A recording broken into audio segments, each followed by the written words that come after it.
লিখে রাখুন, আমি বলছি, খাতায় নোট করে রাখুন। আপনারা যখন এই রক্তবীজ 2 টিজারটি দেখবেন, গায়ে কিন্তু 100% কাটা দেবেই দেবে।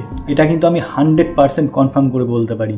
যখন আমি দেখছি টিজারটি, রক্তবীজ 2 টিজারটি, জাস্ট কি বলবো, বিশেষ করে ওই যে আরবি একটা সং, মানে ব্যাকগ্রাউন্ড সং রয়েছে, ব্যাকগ্রাউন্ড মিউজিক রয়েছে আরবির, মানে যখন কাকে দেখাচ্ছে, অঙ্কুশকে দেখাচ্ছে, জাস্ট কিন্তু মানে গায়ে কাটা দেবেই। এবার বলি রক্তবীজ 2 টিজারটি কেমন হলো। সত্যি কথা বলতে এই বছর পুজোর যতগুলো সিনেমা বেরোচ্ছে তার মধ্যে কিন্তু সব থেকে চ্যালেঞ্জিং সিনেমা হচ্ছে এই উইন্ডোজের রক্তবীজ 2। উইন্ডোজ বরাবরই কিন্তু এর আগে আপনারা দেখেছেন যে বহুরূপী সিনেমাটি বার করেছিল, সেখানে কিন্তু একদম তুমুল মানে হট্টগোল ফেলে দিয়েছিল টলিউড ইন্ডাস্ট্রিতে। সেই রকম কিন্তু এইবারও পুজোয় মানে একদম তোলপাড় করে দিতে চলে এসছে কিন্তু এই রক্তবীজ 2 সিনেমাটি। খুব শিগগিরই আসবে এই পুজোয়।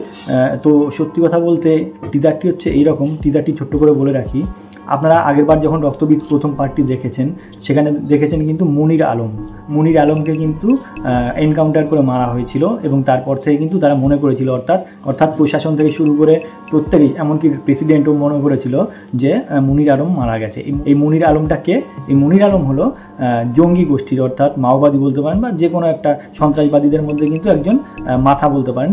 সে হচ্ছে মনির আলম ছিল। এবার সেই মনির আলম, আসলে এই সিনেমাটির নাম হচ্ছে রক্তবীজ কেন রাখা হয়েছে? রক্তবীজ মানে এই রক্ত থেকে, মানে আপনারা জঙ্গি সন্ত্রাসবাদী বলুন বা মাওবাদী বলুন, প্রত্যেকেই কিন্তু মানে এই পৃথিবীতে কিন্তু তাদের কোনো নিষ্পত্তি নেই, তাদের কিন্তু শেষ নেই। অর্থাৎ তাদের রক্ত থেকে কিন্তু আবার জঙ্গি তৈরি হয়, তাদের রক্ত থেকে কিন্তু আবার মাওবাদী সন্ত্রাসবাদী যাই বলুন না কেন তৈরি হয়। পৃথিবীতে কিন্তু এই সন্ত্রাসবাদীদের কোনো শেষ সীমানা নেই। তো সেই রকমই মনির আলমকে যখন মেরে ফেলা হলো, সবাই মনে করেছিল, প্রশাসন মনে করেছিল যে মনির আলম শেষ, এবার সবাই শান্তিতে থাকবে। কিন্তু কিছুদিন পরেই দেখা যাচ্ছে যে আবার সেই রকম সন্ত্রাসবাদী হামলা হচ্ছে, জঙ্গি হামলা হচ্ছে, এবং পরে জানা যাচ্ছে পুলিশ প্রশাসন জানতে পারছে যে মনির আলম এখনও বেঁচে আছে। এইবার এই সিনেমার সব থেকে বড় টুইস্ট হচ্ছে, এইবার মানে আপনারা দেখেছেন এর আগে যখন অঙ্কুশ হাজরাকে একটা ক্যামিও পার্টে দেখা গেছিল, সেখানে ডান্স করছিল যে গোবিন্দ দাঁত মাজে না, সেখানে কিন্তু মানুষ অনেক হালকাভাবে নিয়েছিল, একটা কমেডি চরিত্র হিসাবে নিয়েছিল অঙ্কুশ হাজরাকে। কিন্তু এবার যে প্যাটার্নে অঙ্কুশকে মানে প্রেজেন্ট করা হয়েছে, আপনারা দেখলে যতবার দেখবেন গা কিন্তু শিউরে উঠবে। মানে সত্যি কথা বলতে অঙ্কুশ একজন সাধারণ মানুষই ছিল, তাকে কিভাবে মানে ব্রেন ওয়াশ করে কিভাবে তার মস্তিষ্ককে হ্যাং করে দিয়ে তাকে জঙ্গি বানানো হয়। শুধু তাকে বলে না, সাধারণ মানুষকে কীভাবে জঙ্গি বানানো হয়, এবং সাধারণ মানুষ যখন জঙ্গিতে পরিণত হয় তারপরে যে সে কী করতে পারে সেটি কিন্তু এটায় তুলে ধরা হচ্ছে পুরোপুরিভাবে। একদম যে মানে সমাজকে তছনছ করে দেবে, ধ্বংস করে দেবে, সেই রকম কিন্তু ব্যাপার কিন্তু পুরোপুরি উঠে আসছে এই সিনেমার টিজারে। অর্থাৎ সিনেমাটিও কিন্তু এই প্যাটার্নেই বা এইভাবে কিন্তু তৈরি হবে। এবার এখানে বলা হচ্ছে মানুষের থেকে মাকসাদ বড়, অর্থাৎ মৃত্যুর বদলা মৃত্যু। মানে এই তাদের কাছে হচ্ছে মানে এবার এখানে দেখুন বাংলাদেশ এবং ভারতের কিন্তু একটা সম্পর্ককে তুলে ধরা হয়েছে। এই সিনেমার হচ্ছে মূল ভিত্তি যেটি, সেখানে কিন্তু বলা হচ্ছে যে ভারত আর বাংলাদেশ যখনই কিন্তু মানে বন্ধুত্বের হাত মিলেছে বা একসঙ্গে কাছাকাছি এসেছে, তখনই কিন্তু সন্ত্রাসবাদীদের একটা সাইড কিন্তু উঠে এসছে। তারা কিন্তু চায় না এই বন্ধুত্বটা, তাদের মধ্যে কিন্তু মানে এমন একটা আক্রোশ রয়েছে, তারা সবসময় চাইছে যে এই সম্পর্কটা যেন না তৈরি হয়। তাদেরও কিছু দাবি রয়েছে, যার কারণে কিন্তু তারা সন্ত্রাসবাদী হামলা করছে। সেই কারণটা কি সেটা কিন্তু পুরোপুরিভাবে জানা যাবে আমরা যখন সিনেমা হলে গিয়ে এই সিনেমাটি দেখবো। এবার এখানে কিন্তু আরেকটা ব্যাকগ্রাউন্ডে কথা ভেসে আসছে, সেটি হচ্ছে আমাদের কাছে হয়তো এটি সন্ত্রাসবাদী, কিন্তু তাদের কাছে কিন্তু একটা বিপ্লব, এরকম কিন্তু বলা হচ্ছে। এইবার এখানে কিন্তু দেখানো হচ্ছে যে ভারতের প্রেসিডেন্ট, অর্থাৎ ভারত, এবং এখানে কিন্তু একজন মহিলাকে দেখানো হচ্ছে যাকে কিন্তু বাংলাদেশের মানে শেখ হাসিনার সঙ্গে তুলনা করা হচ্ছে, সেরকম একটা কিছু দেখানো হচ্ছে, এবং ভারতবর্ষের প্রেসিডেন্টকেও দেখানো হচ্ছে।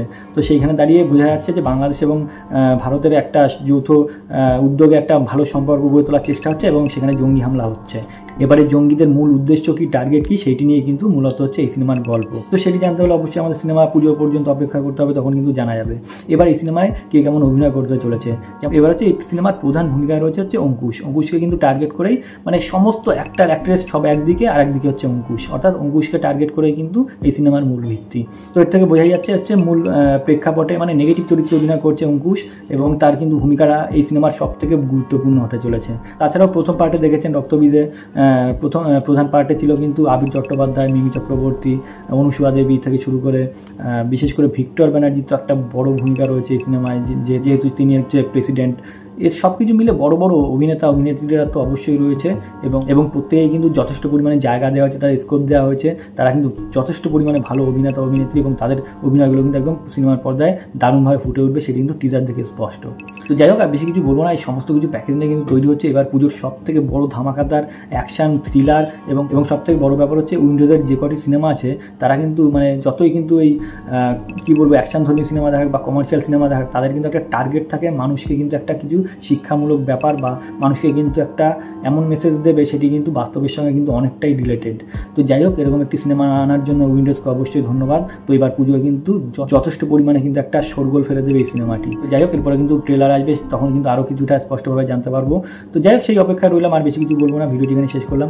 ভিডিওটি যদি ভালো লাগে অবশ্যই লাইক কমেন্ট এবং শেয়ার করবেন এবং অবশ্যই সাবস্ক্রাইব করবেন। নমস্কার।